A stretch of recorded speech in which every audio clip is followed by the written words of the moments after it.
Hello guys, നിങ്ങൾ പലപ്പോഴും ചിന്തിച്ചിട്ടുണ്ടോ ഇത്രയും നിങ്ങൾ സ്ട്രാറ്റജീസ് പഠിക്കുന്നു, ICT പഠിക്കുന്നു, SMC പഠിക്കുന്നു, ലിക്വിഡിറ്റി ഇൻഡ്യൂസ്മെന്റ് തിയറം പഠിക്കുന്നു, ലിക്വിഡിറ്റി കൺസെപ്റ്റ് മാത്രമേ വർക്ക് ചെയ്യുള്ളൂ എന്ന് എല്ലാവരും പറയുന്നു, പ്രൈസ് ആക്ഷൻ പഠിക്കുന്നു, പക്ഷെ എന്ത് പഠിച്ചിട്ടും എല്ലാവരും പല സ്റ്റേജിലും ബ്ലാങ്ക് ഔട്ട് ആയിട്ട് നിൽക്കുകയാണ്.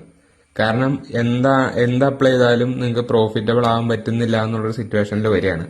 കാരണം പലരും പറയുന്നു നിങ്ങൾ ഇൻസ്റ്റിറ്റ്യൂഷന്റെ ഫുഡ് പോയിന്റ് ഫോളോ ചെയ്യുന്നു, ഇൻസ്റ്റിറ്റ്യൂഷന്റെ കൂടെ മാത്രം പോയാൽ മാത്രമേ നിങ്ങൾക്ക് ട്രേഡ് സെറ്റ് ആവുള്ളൂ, എന്നിട്ട് നിങ്ങൾ SL അടിക്കുന്നു.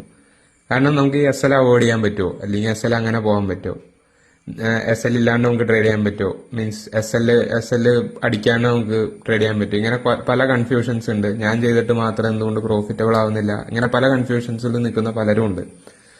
നമുക്ക് അതൊന്ന് ബ്രേക്ക് ഡൗൺ ചെയ്യാം. ഇനിയുള്ള വീഡിയോസിൽ നിങ്ങൾ എന്നെ ഫോളോ ചെയ്യുമ്പോൾ നമുക്ക് അതിന് ഓരോരോ സെഷൻസ് ആയിട്ടും ഓരോരോ റീൽസ് ആയിട്ടും ഞാൻ അതിന് പോസ്റ്റ് ചെയ്യാം. എന്തുകൊണ്ട് നിങ്ങൾ പ്രോഫിറ്റബിൾ ആവുന്നില്ല വിത്ത് പ്രൂഫായിട്ട് നമുക്ക് കാണാൻ പറ്റും.